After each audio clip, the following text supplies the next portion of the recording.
তোমার আর তোমার আল্লাহর মাঝে কোনো গোপন আমল আছে নাকি যেটা আল্লাহ ছাড়া কেউ জানে না?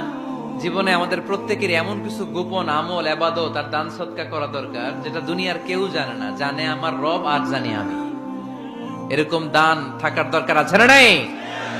তোমার জীবনে এমন কোন গোপন সদাকা আছে নাকি যেটা আল্লাহ ছাড়া কেউ দেখেনি? এই গোপন সদাকাটা আল্লাহ খুব পছন্দ করে। এখানে মাদ্রাসা, আজকে আমার ভাই অমুক ভাই দিবেন 2 লক্ষ টাকা, বলেন মারহাবা। এটা উনি আল্লাহর জন্য দিতে পারে, মারহাবার জন্য দিতে পারে, ঠিক কিনা? কিন্তু রাতের আধারে রাস্তার পাশ দিয়ে হেঁটে যাচ্ছেন, মসজিদের দান বাক্সটা লেখা, উপরে সাইনবোর্ডে লেখা মুক্ত হস্তে আল্লাহর ঘরের জন্য দান করুন। কেউ নাই, কাক পক্ষী নাই। রাত বাজে 2টা, হঠাৎ করে পকেট থেকে 1000 টাকার বা 100 টাকার কচকচে নোটটা আপনি দান করে দিলেন। ওই দানটা 1 কোটি টাকার দানের চেয়েও বড় দান। কারণ দুনিয়ার কেউ তখন দেখে নাই, দেখেছে কে?